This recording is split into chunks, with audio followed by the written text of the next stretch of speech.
Hey guys, I'm Dov, and today I'm back with more Total War Warhammer 2 online action.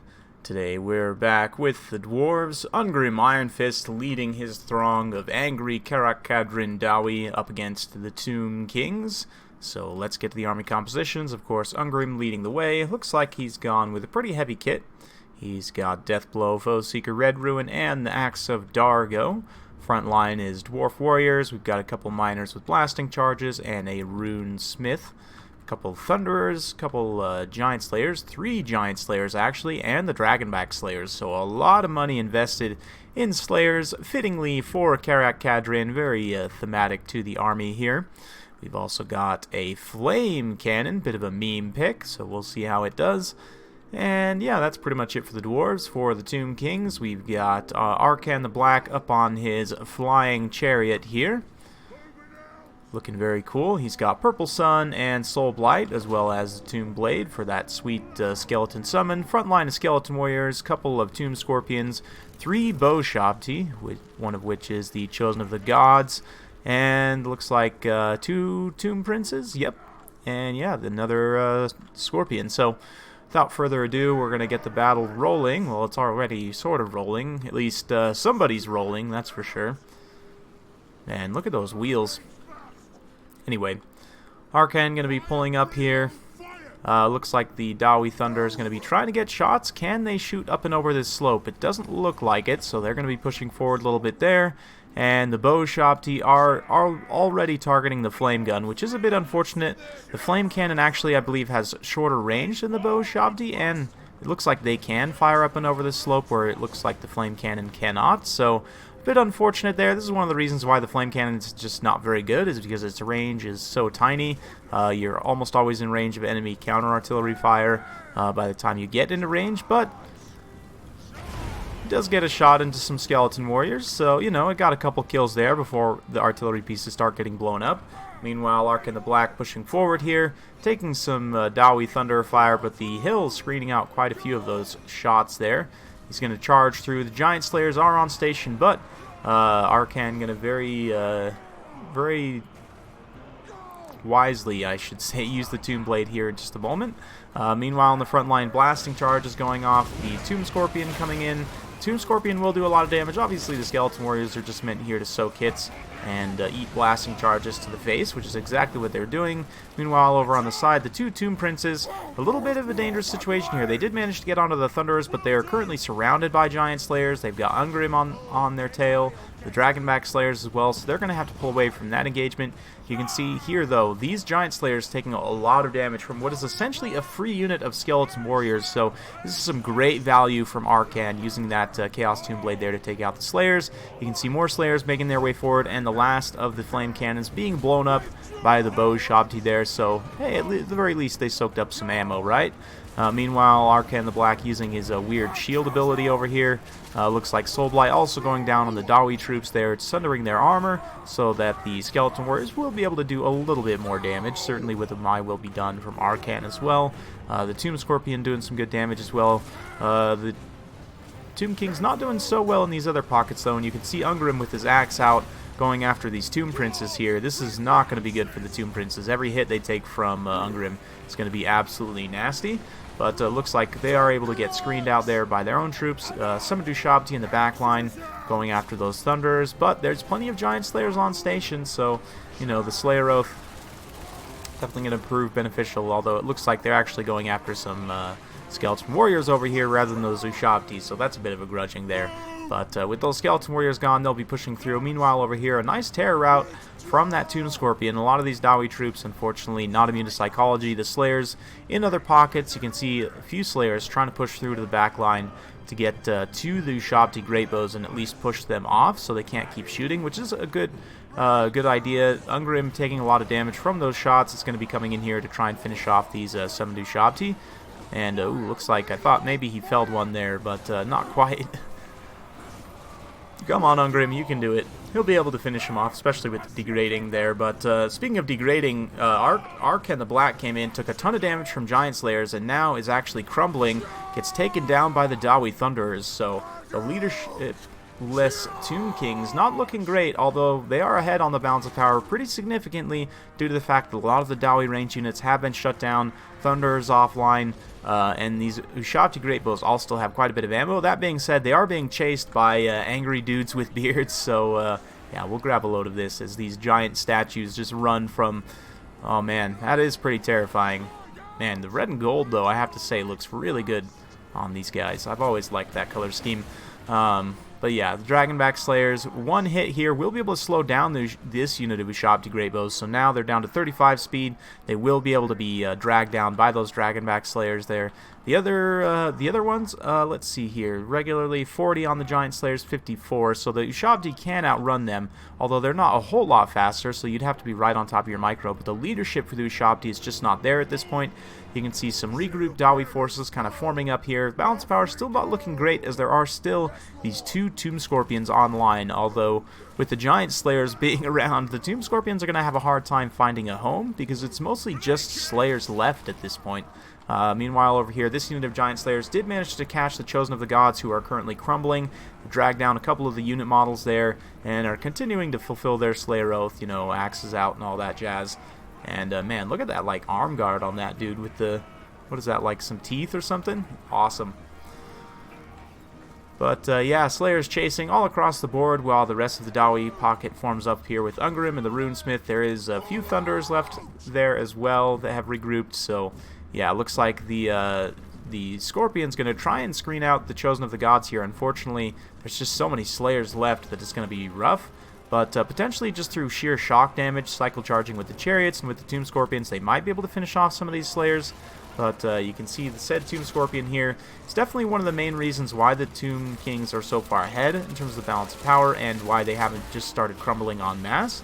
This Tomb Prince's leadership helping to hold things together here as this unit of Slayers gets finished off. There's also a relatively healthy unit of Skeleton Warriors here, the other Tomb Prince over on the far side, so things are looking pretty decent for the Tomb Kings. You can see, though, this unit of Ushabti Great Bows getting chased to the far edge. I mean, granted, that is going to pull the Dragonback Slayers all the way away from this other combat here, but last of this unit of Slayers getting finished off by Skeleton Warriors. Bit of a ignominious end for Slayers, but... yeah, they're gonna fulfill their Slayer Oath one way or the other. Meanwhile, these other regrouped dwarves trying to make it back to their own lines here. The Dowie Thunderers, the few that are left, are going to open up shots on that Tomb Prince there. They will be able to do a little bit of damage, nothing crazy, but if they just stay true and keep whittling away, you know, they can definitely do some damage. But we'll see. The Tomb Prince might just charge straight through onto them. Looks like he's going to do so. Ooh, brutal charge there. Takes out a few unit models, actually decapitates a dwarf there. That's definitely a grudging. But Ungrim might be able to get a swing in or two. Nope, looks like he just misses it, unfortunately. Misses the opportunity there. But the Thunderers thankfully did not rout. They'd lost a few unit models there, but the Slayers making their stand out on the flatter ground here. Unfortunately, the Chosen of the Gods still online with a couple of unit models here able to fire in and do some damage. The Blade of Setep also going down. They don't have any armor to sunder, but it does take away, I believe Slayers has some baseline physical resistance, if I'm not mistaken. Can't find a unit that's not debuffed. Nope, looks like they actually don't. So, not really much of a use for that Blade of Setep there in this particular instance. But the Giant Slayers, every swing they get is going to be very key here in taking down these, you know, kind of monstrous units and the heroic units in the late game. You can see this unit of Giant Slayers trying to pull back to the support of the few Dowie troops that remain here. So we're going to fast forward a little bit as the Dragonback Slayers had also finished off that other unit of Bow Ushabti. Unfortunately, this unit of Giant Slayers does get caught up. They get hit by one of the curses from the Tomb Prince, which makes them enraged, so they turn around and re-engage. That being said, they actually do a lot of damage and start to force these Skeleton Warriors to crumble, so that might not have actually been the best move for the Tomb King player, although certainly it would have been better than letting them unify with these units here. But Ungrim going to get in here, Axe of Dargo out, take a nice swing at that Tomb Scorpion there, and with Ungrim in contact with these units here, finally, the balance power is going to start to shift back towards the Dwarves' favor. You can see as these Tomb Scorpions and other units in here take damage, and Ungrim right in the face of the beast, just taking swings. Very cool, thematic shot there. Is getting knocked around a little bit, but he's been able to deliver a royal beatdown on the Tomb Scorpions here, with the support, of course, of the few Giant Slayers that remain, the rest of the Dwarves being terrified away, but of course, the Slayers fighting till the end. The Runesmith also holding his leadership together quite nicely. He is not unbreakable, but might as well be. Especially with Ungrim around still supporting. And Ungrim just continuing to focus on the Tomb Scorpion there. Dragging down the other one. Looks like one down, potentially. Nope, almost. It's crumbling, but not quite finished off yet. The Tomb Prince is going to try and come charge in here to these two Slayers. And it does succeed there, but I don't think it actually killed either of them. Nope, they're dead. And that unit's gone. But that being said, Ungrim finishing off the last of these supporting skeleton warriors here, which means the monsters are going to have no choice but to come after Ungrim himself, which is just going to be uncomfortable all around. Chosen of the Gods have used up the last of their ammunition, and you can see the balance power has shifted back into the favor of the Dwarves finally. And looks like this unit of Ushabti does still have some ammo. Dragonback Slayers making a heroic charge under heavy fire up the hill here, despite the Ushabti Great Bow is going to be firing away. Looks like the Tomb Prince is trying to get over here to help support, but oh, looks like they actually turn around to chase the Tomb Prince away. Take another nasty volley there, but ooh, yeah, absolutely brutal. Look at that guy. Holy cow. Not really sure how an arrow ends up sticking out point first like that, but yeah, the Dragonback Slayers are eventually going to get into contact here and start to drag down these Ushabti. Of course, with that speed debuff, those Ushabti aren't going to be able to get away here. The two Tomb Princes do come over here, but at this point, you could really use those other Ushabti over here as well, maybe to support, but Dragonback Slayers do get hit by another Curse of Joff, making them rampage and bringing down their melee attack, but Runesmith is also coming in here, and I just don't think that the Tomb Kings really have enough in tank at this point, especially with the Ushabti starting to lose out on some unit models now. They are not doing too great, although those Slayers are just about done, only down to 8 unit models now. The Slayer King, though, he's still alive. Going to get knocked around by the chariots a little bit here, but we'll see. It's going to be very, very close regardless. But the fact that there's still these few Slayers left, I think, is going to be super key in this late game. The Runesmith also in here, providing that Rune of Negation, helping to mitigate some of the damage that they're taking. You can see they're down to only 3 unit models left. It's a desperate situation. The Runesmith, is he going to get a swipe? Nope, looks like he does not get a swipe. But Ungrim's here, so he's going to come in here, just karate chop one of those Ushabti, take it down. He's going to come in, karate chop another one. Nope, doesn't actually take it down. The Runesmith, though, coming in with the People's Elbow. And at this point, it's just going to be the Dawi leadership, basically, trying to hold out. Ungrim versus the Ushabti, but look at that. Critical army losses hits for the Tomb Kings, and the Dwarfs are victorious. Just in the face of the resolute Dawi leadership, the last of the Tomb Kings just crumbled away there. So, very fun battle, super close finish. Hope you guys enjoyed watching that one. Very well played to Arnold. Definitely the Flame Cannon was a liability. Bit of a meme pick, and it's never really going to be super competitive. If you were to have traded that out for some cannons, some regular cannons, it would have been able to counterfire the Ushabti Great Bows very effectively, and it would have been a better build overall, but nonetheless, still fun to bring sometimes, and still did get 43 kills despite getting absolutely wrecked by the Ushabti Great Bows there, but definitely the Slayers carrying the day. 94 kills, 64, 98, only 6, but some XP chevronage going on in various places. Ungrim Iron Fist himself also doing a ton of damage to the Scorpions, to Arkan in the late game there. Arkan and the 2 Tomb Princes on Chariots all getting a ton of kills. Definitely like the thought of bringing the Tomb Princes on the Chariots. They can get a lot of work done. A little bit risky to getting, shot at by cannons and stuff, but they were able to get some good work done. The Ushabti Great Bows were as well. I'm not the biggest fan of Ushabti Great Bows. I think melee Ushabti are generally better in this matchup, but against this heavy Slayer build, that would have definitely been a bit of a liability. In this particular instance, it probably would have been good to have some Skeleton Archer Horsemen. They're really not that good of a unit, but they can outrange most Dawi Skirmishers, I believe, if we go ahead and have a look here. If you're worried about Slayers, which are definitely a big issue in this particular matchup, we can, of course, go ahead and have a look here. We'll just go to Kotep's faction, because why not? Let's see. Skeleton Archer Horsemen have 140 range.